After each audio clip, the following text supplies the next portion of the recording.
Nos da mucho gusto que miles de personas están escuchando ahorita esta conferencia a través de el internet en vivo, a través de diferentes o diversas redes sociales, y les bendecimos desde la Ciudad de México, desde donde nos encontramos transmitiendo esta conferencia acerca del libro de Daniel. En el capítulo 2 del libro de Daniel, versículo del 36 en adelante, Daniel le interpreta a Nabucodonosor el sueño, un sueño que Dios le había dado. Y en este sueño es una profecía asombrosa de los futuros imperios mundiales que iban a comenzar a sucederse de ahí en adelante, del año 600 antes de Cristo hasta la segunda venida de Cristo. Y en este sueño Dios nos delinea con una asombrosa exactitud las naciones que iban a ser las protagonistas antes de que Él regresara, que son las naciones actualmente en el mundo que ocupan los encabezados y los titulares de la mayor parte de los periódicos y las revistas de circulación internacional. Y dice en Daniel 2, versículo 36, este es el sueño. Comienza Daniel a interpretar el sueño. También la interpretación de él diremos en presencia del rey. Tú, oh rey, eres rey de reyes, porque el Dios del cielo te ha dado reino, poder, fuerza y majestad. Y donde quiera que habitan hijos de hombres, bestias del campo y aves del cielo, Él los ha entregado en tu mano y te ha dado el dominio sobre todo. Tú eres aquella cabeza de oro. En esta gigantesca estatua que el rey Nabucodonosor soñó, de la cual hablamos bastante ya en la conferencia anterior, porque esta serie es sobre el libro de Daniel, creo que esta es la quinta o la sexta conferencia de esta serie, vemos que la estatua tenía la cabeza de oro, los brazos y el pecho de plata, el vientre o los muslos de bronce, las dos piernas de la estatua eran de hierro, y los dedos de la estatua, como lo vamos a ver a continuación, era una mezcla de hierro con el barro. Entonces, cada uno de estos elementos, cada uno del oro, la plata, el bronce, el hierro y el barro, representan a diversos imperios mundiales, como lo vamos a ver a continuación también. Y vamos a estudiar claramente, de una forma un poco más detallada, los dedos de los pies de la estatua. Tú eres, oh rey, esa cabeza de oro. ¿Quién fue el imperio donde Daniel estaba escribiendo estas palabras? Babilonia. ¿Recuerdan ustedes que en el año 585 más o menos antes de Cristo, el rey Nabucodonosor entra a Babilonia, la sitia, se lleva cautivos a miles de judíos y entre ellos 4 jóvenes, Daniel y 3 amigos de él? Daniel comienza a formar parte del séquito que Nabucodonosor tenía en su palacio, comienza a acomodarse entre los consejeros del rey, y ahora al interpretarle este sueño, que ni los brujos, ni los astrólogos, ni los adivinos pudieron interpretar, Daniel se gana la confianza absoluta del rey Nabucodonosor. La cabeza de oro representa el imperio babilónico, que reinó del año 625 al 539 antes de Cristo. En Babilonia, de acuerdo a la Biblia, nació la brujería, la astrología y las ciencias ocultas. Ahí fue precisamente lo que ahora es la nación de Irak. En 1930, Persia cambió el nombre a Irán. Y Babilonia cambió el nombre a Irak cuando pasó mucho tiempo después de la venida de Cristo, porque en el Antiguo Testamento la tierra de Sinar y la tierra de los caldeos es similar a Babilonia. Pero Babilonia es precisamente lo que ahora ocupa la nación de Irak. En segundo lugar, dice el versículo 39, después de ti se levantará otro reino inferior al tuyo. porque el oro es el más valioso, ¿verdad? Vean ustedes la disminución del valor de los elementos mientras descendemos hasta la planta de los pies de esta estatua. Este reino inferior, ¿quién siguió después de los babilonios? Los medos y los persas. Hubo una alianza entre los medos y los persas entre el año 539 y 331 antes de Cristo, y surgieron estos medos y persas. Los dos brazos de la estatua representan precisamente las divisiones que tuvo Media y Persia, las cuales dominaron o los cuales dominaron 200 años. En 1935 cambió su nombre a Irán, cuando el Shah fue expulsado, y entonces cambiaron el nombre de Persia a Irán. Irán es la única nación en el Medio Oriente actualmente que no son árabes. No son árabes.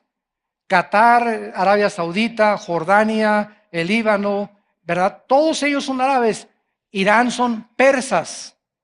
Y es precisamente esta nación actual la que encabeza los periódicos en el mundo entero. La nación de Irán, que está a punto de querer hacer explotar una bomba atómica sobre la nación de Israel. Dice el versículo 39, y luego un tercer reino de bronce. Noten ustedes que antes de que estos imperios surgieran, ya Daniel está profetizando, la Biblia está profetizando la sucesión de cómo los imperios iban uno tras otro y cuántos iban a ser antes de que Cristo regresara. Esta es una de las evidencias más grandes de que la Biblia es un libro sobrenatural. Este tercer imperio, ¿quién fue? Grecia. En el año 331 al 146 antes de Cristo, Alejandro el Magno conquista el imperio de los medos y de los persas. ¿Cuántos de ustedes vieron la película famosa 300, donde 300 macedonios, Macedonia era parte de Grecia, tratan de evitar que atraviesen los persas por en la franja, se llamó la Guerra de las Termópilas, para que pudieran ellos invadir a Grecia? Fue una defensa y una resistencia heroica la que hicieron los griegos o los macedonios. Alejandro el Magno, a los 21 años de edad, ya estaba en un caballo llamado Bucéfalo, su caballo, un caballo blanco, y ya había comenzado a conquistar parte de Europa, el norte de África y el Medio Oriente. Alejandro el Magno muere a los 33 años de edad. Y en menos de 10 años, Alejandro había conquistado parte o cantidad del mundo antiguo de esa región. Desgraciadamente, Alejandro el Magno, a los 33 años, muere en Babilonia, en lo que es ahorita Irak. Ahí se murió Alejandro el Magno, drogado.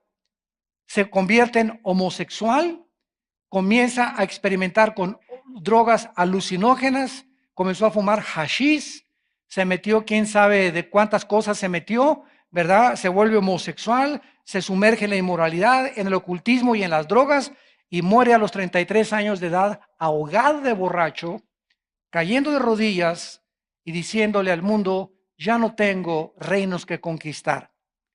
Cuando muere Alejandro el Magno, sus 4 generales, Lisíaco, y los otros nombres, en un momento me viene a la memoria, reparten el imperio griego en Egipto, en Turquía, en Grecia y en Siria. Los 4 generales reparten completamente el reino del imperio de los griegos. Y dice el versículo 40, y el cuarto reino será fuerte como hierro. Como el hierro desmenuza y rompe todas las cosas, desmenuzará y quebrantó todo. ¿Quién siguió a los griegos, damas y caballeros? Santos de Dios, el Imperio Romano. El Imperio Romano está representado por las 2 piernas de hierro de la estatua. ¿Por qué? Porque el Imperio Romano se dividió en Alejandría y en Constantinopla. Duró aproximadamente 550, 600 años el Imperio Romano y se transformó en el poder político y en el imperio más grande, más cruel y sanguinario de toda la historia, porque los romanos eran expertos en saber torturar a la gente. A Espartaco y a todos los gladiadores que se rebelaron, los colgaron desde la entrada de Roma hasta la salida, como dicen que eran como 5 kilómetros, de cruces colgados de todos los gladiadores que los crucificaron junto con Espartaco para darles una lección de que nadie se podía rebelar contra Roma.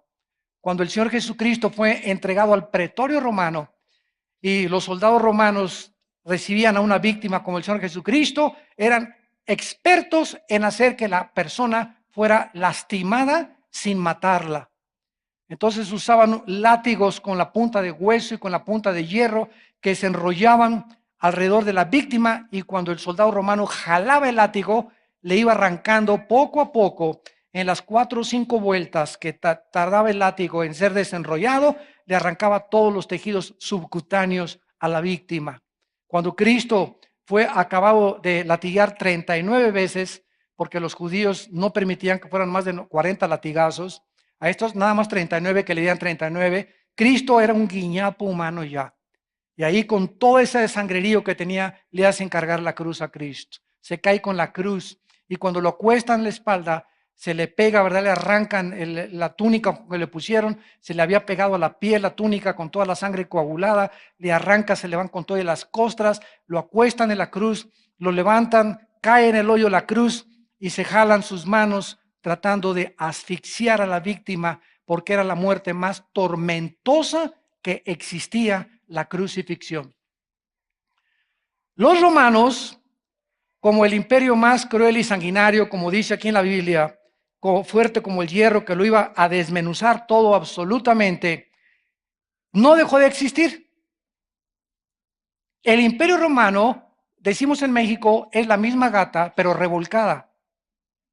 Entonces, el imperio romano se transforma del imperio político más poderoso en el imperio religioso más poderoso en 18 siglos. En el Sacro Imperio Romano. Entonces, Constantino, uno de los últimos emperadores romanos en el año 325-350 después de Cristo, él nombra a un pontífice, porque durante 350 años no hubo tal cosa como papas. No hubo tal cosa como ningún papa. Seguían gobernando los emperadores romanos y Constantino nombra a la primera persona para que se haga o se encargue, ¿verdad?, del imperio romano. Y de ahí ya vino la sucesión donde comenzaron a nombrarse uno por otro. Durante 18 siglos, el imperio sacro romano, que ya dejó de ser político pero disfrazado, se vuelve en un imperio religioso y durante 18 siglos, el papado o el Vaticano controla Europa entera. Francia, Italia, España, Inglaterra, los Países Bajos. Ningún presidente, ningún monarca podía tomar una decisión sin la autorización del Papa. Y comienza el imperio sacro romano a convertirse en el imperio más rico de toda la historia. Y después, posteriormente, comienzan a hacer encíclicas para poder nombrarse un poder político. Entonces, no era un poder religioso, era un poder político disfrazado de religión, porque seguía gobernando con el disfraz de la religión a los monarcas, a los príncipes y a los presidentes en Europa. Las primeras naciones que se rebelaron contra el Vaticano fueron Inglaterra. Juan Hus, un grande predicador que retó a la reina Isabel y diciéndole, ¿verdad?, de que si no se arrepentía se iba a condenar al infierno junto con todos los del Vaticano. Comenzó entonces el movimiento protestante en 1525 después de Cristo, con un hombre, un monje católico llamado Martín Lutero. Martín Lutero estaba en un seminario, en un convento, perdón, y escucha en Alemania a una persona que pasó con un burrito, con unos caballos y con un cofre.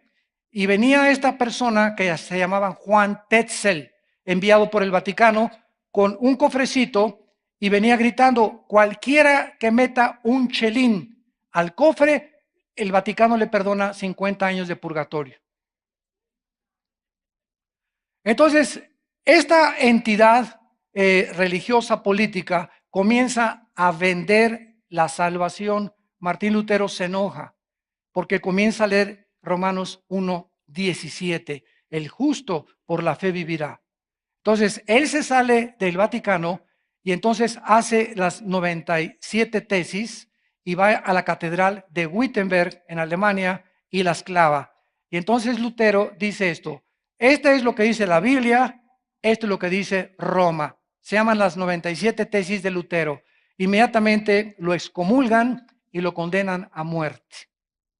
Lo esconden los reyes de Francia y de España y otros países bajos de Europa, y entonces lo citan a la dieta de Worms, con W, Worms, donde se presenta el Papa con todos los cardenales a la derecha y todos los cardenales a la izquierda, y Lutero lo traen y lo ponen enfrente en el Vaticano con todos los cardenales, y entonces el Papa le dice a Martín Lutero: ¿usted reconoce que usted escribió estas cosas? Y Lutero dice: así es, yo escribí estas tesis.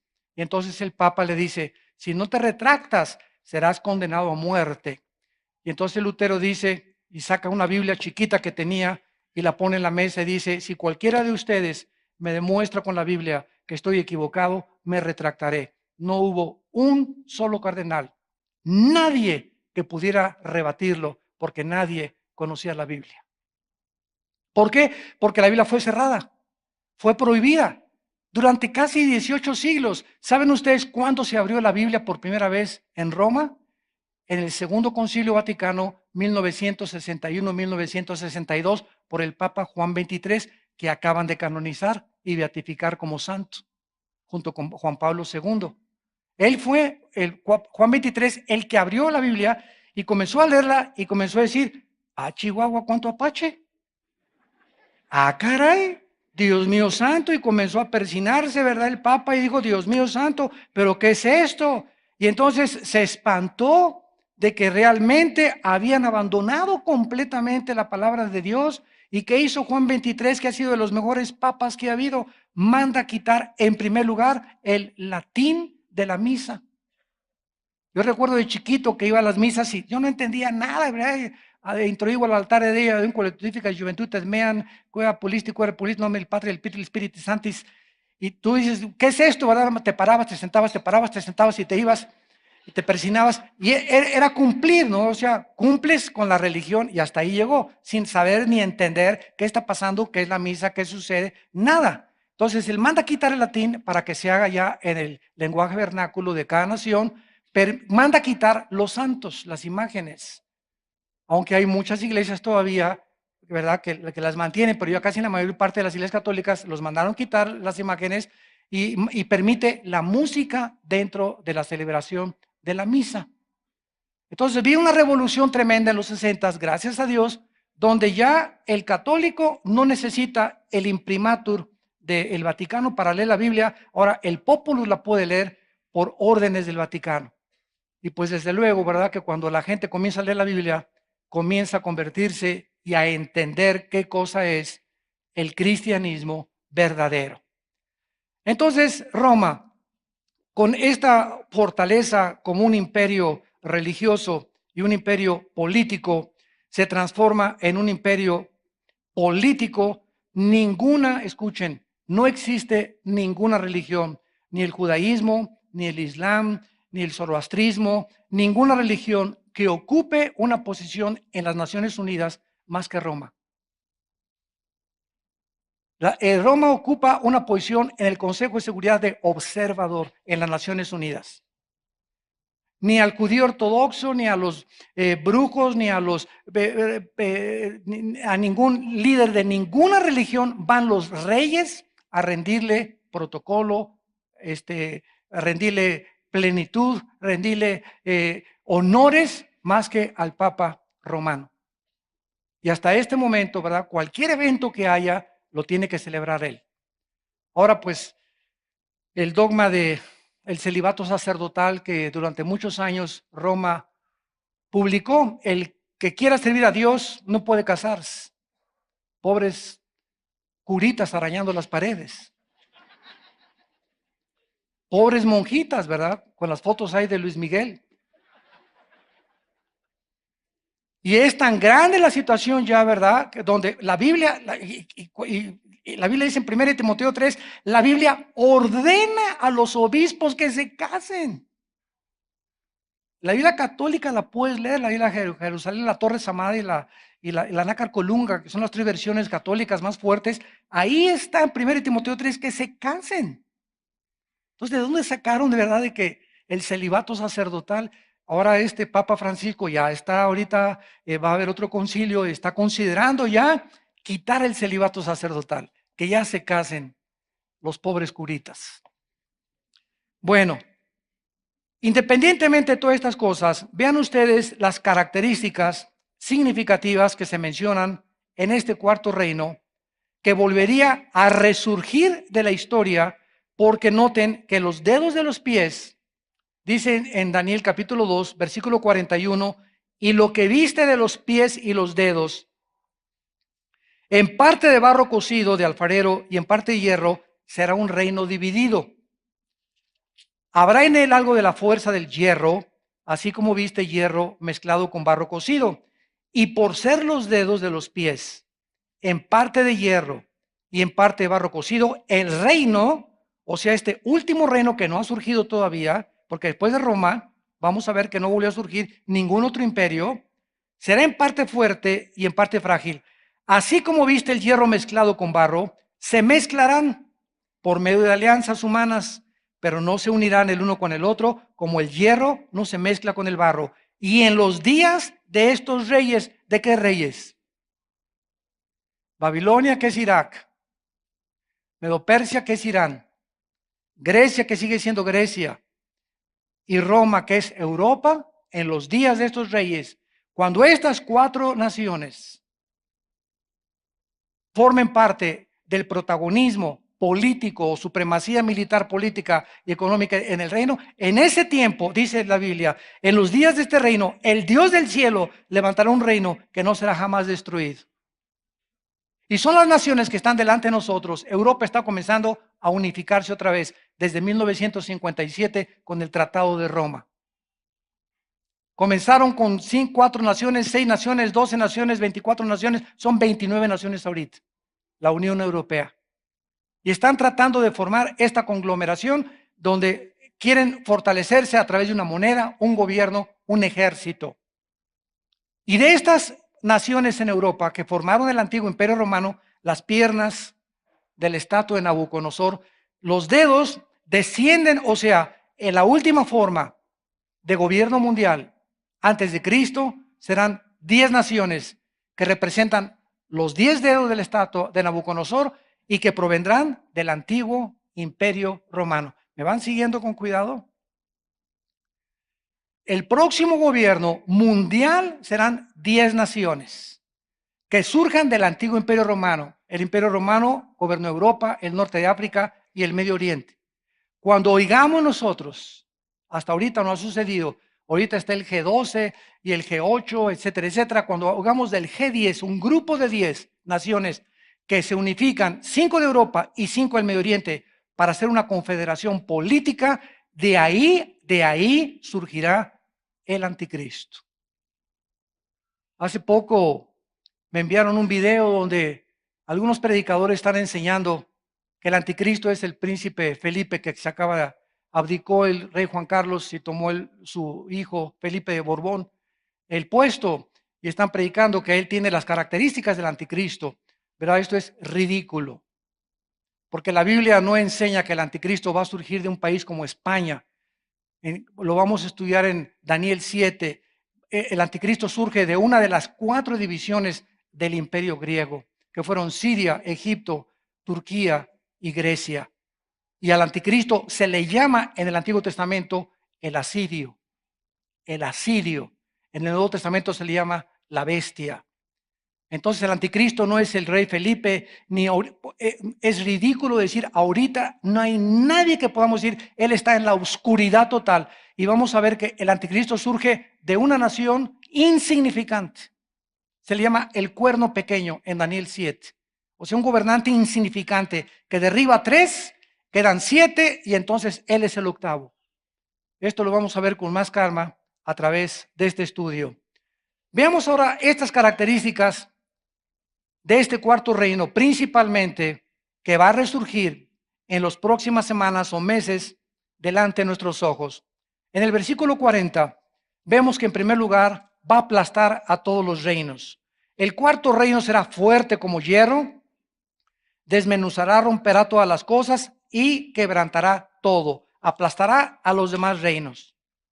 Número 2, en el versículo 41 dice que este reino será un reino dividido o una confederación de naciones al final de la historia representadas por los dedos de los pies. Cuando nosotros oímos que el antiguo presidente, hijo del presidente Bush, porque es el Bush el papá y Bush el hijo, fueron presidentes de Estados Unidos, Bush el hijo mandó a sacar a Saddam Hussein y Bush el hijo también mandó a sacar a Saddam Hussein de Kuwait para que no se apoderara del petróleo. Ya desde aquel tiempo trataron el gobierno de Estados Unidos de democratizar el Medio Oriente. Y casi lo logran con el antiguo Bosri, presidente de Egipto, que ya le dieron pinochetazo y lo metieron en la cárcel y no sé qué van a hacer con él. Ahorita está fortísima la escalada de los islámicos radicales que se acaban de apoderar hace 4 días de la ciudad de Mosul, que está al norte de Irak, de Tikrit, donde era Saddam Hussein. Secuestraron 4 aviones helicópteros Apaches, que son súper cargados de municiones, una tecnología impresionante que tienen los helicópteros Apache, están en manos de este grupo islámico, que son miles ya, ya no es un grupo terrorista, es un ejército ya, y están avanzando y están controlando las refinerías de petróleo de Irak. Pero como el presidente Obama sacó a todos los soldados hace 2 años de Irak, Irak quedó un desierto, quedó en manos de el que tenga más fuerza es el que va a conquistar, y se vinieron sobre Irak porque ahí está la tercera parte de las reservas petroleras del mundo, todos los grupos terroristas que están ahorita peleando en Siria para derrotar a Bashar al-Assad y para poder conquistar todo y establecer el califato otra vez, o el mundo musulmán que conquistó en los siglos pasados, antes del siglo XX, casi toda Europa y toda el África. Entonces es increíble cómo no se pudo establecer la democracia, y las democracias que hay, la única democracia que hay es Israel. Israel es un país que se encuentra en puras monarquías alrededor, o de golpes de Estado o de dictadores en el Medio Oriente. Entonces, qué interesante es que dice que va a ser el barro, los dedos de los pies mezclados con hierro. El hierro representa Europa, el barro representa el Medio Oriente. ¿Qué es lo que dice la Biblia? Sigan con mucha atención. Europa y el Medio Oriente se van a unir. El Medio Oriente posee el 65% de las reservas petroleras del mundo, el 65%. O sea que si Hussein nadie lo hubiera sacado de Irak, pone al mundo de rodillas. Entonces, el Medio Oriente es importantísimo para Europa, porque el flujo del petróleo viene a través del Medio Oriente. Entonces, el Medio Oriente ya no tiene tratos con Estados Unidos, porque ahorita Estados Unidos tiene una deuda de 17 trillones de dólares, impagable. Para que sepas que es $1 trillón, si cuentas $1 por segundo en 250 años, no has llegado a $1 trillón. Para que tengas una ligera idea, algo poquito lo que traes en tu cartera ahorita. Entonces, ¿qué hace el Medio Oriente? Pactar con Europa. Europa tiene que garantizar el flujo del petróleo del Medio Oriente al occidente. Entonces, tiene que haber un convenio a fuerza entre Europa y el Medio Oriente para que pacten, y cuando este pacto haya, van a ser 5 naciones de Europa y 5 naciones del Medio Oriente. Cuando oigamos que hay una confederación de 10 naciones entre Europa y el Medio Oriente, tenemos los minutos y los segundos contados. Tal vez el rapto viene antes de que esta confederación se lleve a cabo. Tal vez un año antes, o tal vez en el momento en que celebren el tratado, nos vamos. No estamos seguros, la Biblia no explica exactamente cuánto. Puede ser 1 año, 2 años, y después de 2 años viene el anticristo. El rapto puede ser 5 años antes de que se celebre el tratado de paz en el Medio Oriente y la unión entre Europa y el Medio Oriente, o puede ser 10 días, o puede ser a las 2 horas. que nos rapte, viene el tratado en el Medio Oriente. No lo sabemos. Pero algo que es seguro es que no vamos a conocer al anticristo. Así que es especular y decir que Felipe de Borgoña o que el Papa o que fulano de tal es el anticristo. Son tonterías. En tercer lugar, vean ustedes que tendrá una mezcla de naciones, el barro con el hierro. Ahora bien, esto es interesante porque los dedos de los pies, como ya vimos, en la extensión del imperio romano, y los dedos representan al imperio político final de la historia. Pero cuando vamos al capítulo 7 de Daniel, vamos rápidamente al capítulo 7.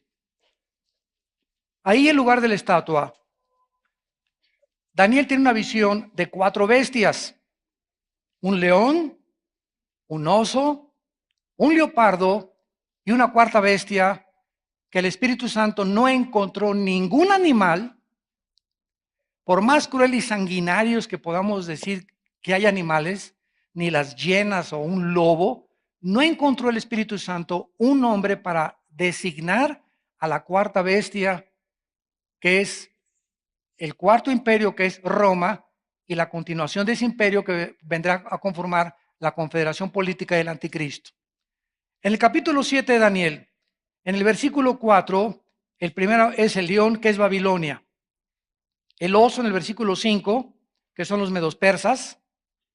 El 6, versículo 6, es un leopardo, que es Alejandro el Magno. Por las rápidas conquistas que hizo Alejandro el Magno, se le compara con un leopardo. Y el versículo 7 dice: después de esto miraba, he aquí la cuarta bestia, espantosa y terrible en grande manera, la cual tenía unos dientes grandes de hierro, devoraba y desmenuzaba las obras, hollaban sus pies, y era diferente a todas las que vi.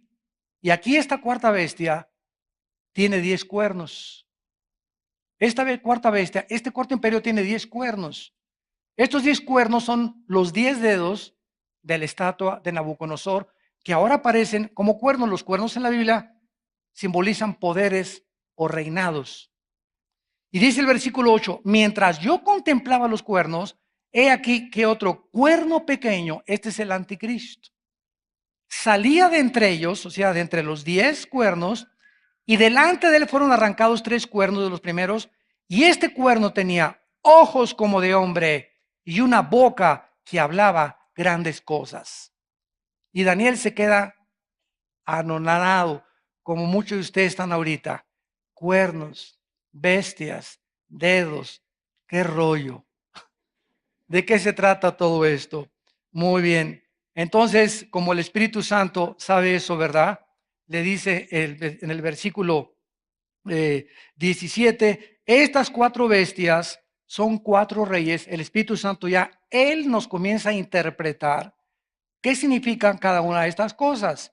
Estas 4 bestias, o sea, el oso, el león, el leopardo y la cuarta bestia, de donde sale el anticristo, son 4 reyes que se levantarán en la tierra, después recibirán el reino de los santos del Altísimo. O sea, ya no va a haber más. Después de la sucesión del imperio romano, ya no va a haber más imperios. Y desde el año que el imperio romano, en el año 70, arrasaron con Jerusalén, hasta nuestros días, que desapareció el imperio romano, hasta el siglo XIX, los otomanos turcos trataron de controlar algunos países del mundo. A principios del siglo XIX, los otomanos seguían controlando, después vinieron los ingleses y los sacaron del Medio Oriente. Vino la Segunda Guerra Mundial de Hitler, y por causa de los asesinatos del nazismo, sacan a los ingleses del Medio Oriente, le devuelven la tierra a los judíos, y desde 1945 hasta nuestros días, o del 48 que se estableció Israel, o 45 hasta nuestros días, Estados Unidos nunca quiso ser un imperio mundial. Comenzó a convertirse en el policía del mundo, a reconstruir Europa, a sacar el comunismo, el fascismo, el nazismo, etcétera, etcétera. Rusia comienza a competir con Estados Unidos, a ver quién gana, la Guerra Fría.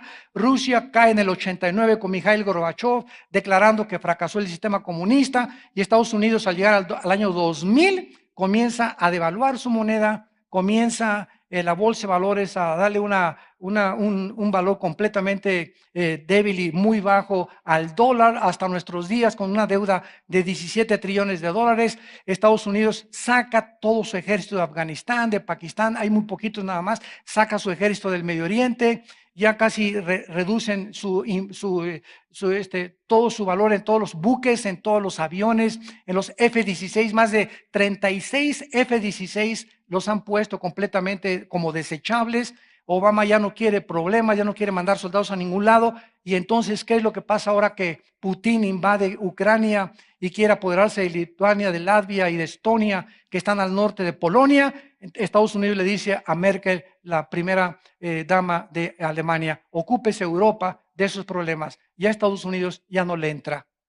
Y ahorita que está el problema gravísimo en Irak, están diciéndole que Milak, el presidente de Irak o el gobernador de Bagdad, sea el que se encargue de pelear contra todos los rebeldes. Y solamente mandó a Estados Unidos antier 300 observadores, tal vez para defender la embajada americana en Bagdad. Pero ya no puede Estados Unidos involucrarse en otra guerra por falta de dinero. La economía americana se está hundiendo cada vez más por la inmoralidad.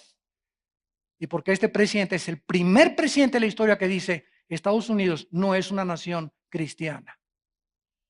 Es el primer presidente que lo dice. Entonces, todo el panorama profético que tenemos delante de nosotros está aquí en la Biblia, en la palabra de Dios. Delante de nuestros ojos. Los protagonistas, las naciones que van a formar parte de este último encuentro en la tercera Guerra Mundial, son las naciones que aquí se encuentran y las tenemos delante de nosotros en la Biblia. Y finalmente, vean ustedes que es precioso ver las 5 verdades del futuro reino de Cristo. Versículo 44 de Daniel capítulo 2. Regresamos al capítulo 2 y dice el versículo 44. Y en los días de estos reyes, el Dios del cielo levantará un reino que no será jamás destruido. Número 1, será establecido o Cristo regresará.